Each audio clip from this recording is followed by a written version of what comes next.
Morning mga katinders, breakfast tayo. Aking breakfast ay sandwich ng Century Tuna. Ayan, gawa ko lang. At partner ko tong bread box. Ito, bread box. Ayan. And then, syempre, yung aking paboritong kape, Kope Ko Blanca Twin yung aking iinumin for today's video. Actually, nakatimpla na sa aking mahiwagang bagong baso. So, kumusta yung araw yung mga katinders? Ngayon ay Sunday na. So, magre-rest si Mami Teens. Di naman actually rest day talaga. Na marami ding nakaabang na mga gawain. So, before ako gogora dun sa labas ay kain-kain muna si Mami Teens pag may time at magkakape para magiging alive yung ating utak. So, kumusta yung bentahan yung kagabi? Umuulan ba dyan sa lugar nyo? Dito sa amin ay ganun pa rin, no? Umuulan pa rin at nakakaloka.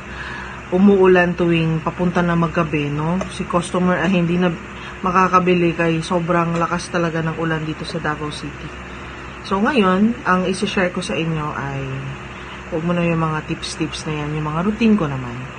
Ang aking gagawin ngayon, since rest day ko, ay ito din yung time na maglilinis ako sa labas. So, at the same time, yung aking mga alaga ay, ayan, walking rin, nakikinig sa akin, as usual.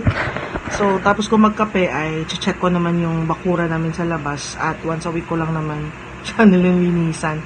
So, ito yung time ko sa labas kasi pag bukas si store ay hindi ko siya naaasikaso. Okay? So, yun ang aking morning routine, yung isi-share ko sa inyo yung aking routine pang everyday. Siyempre, before ako magugora dun sa labas, maglilinis sa labas, ay banding time muna kami ng aking mga alaga.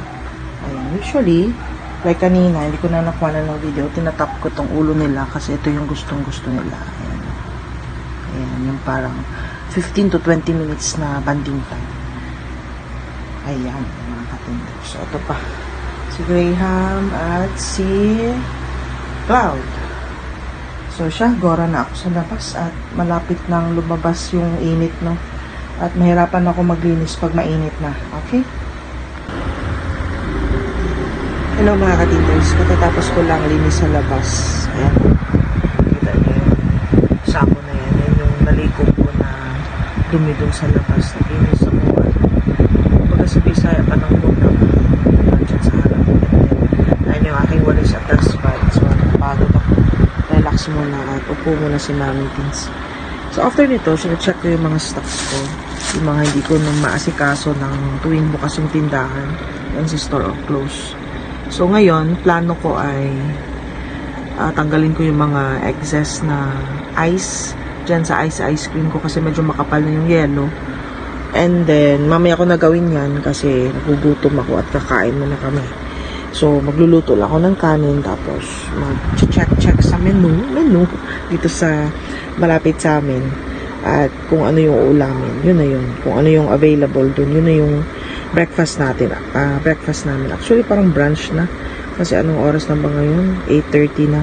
So, magluluto ako ng kanin. So, mostly, kumakain kami ng 10 a.m. na. So, yan. Yung aking ganap-ganap ngayong Sunday.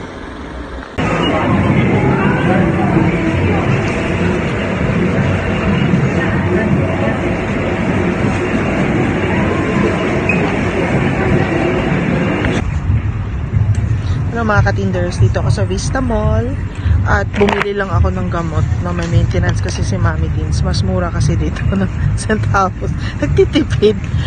So, pauwi na ako. Ito lang naman yung sadya ko. Medyo malayo-layo ito sa bahay pero ox lang at meron naman kami masakyan. Meron naman tayong personal driver. Okay, so siya, uwi na ako at bukas ay judy naman ako sa store. Okay, good night mga katinders.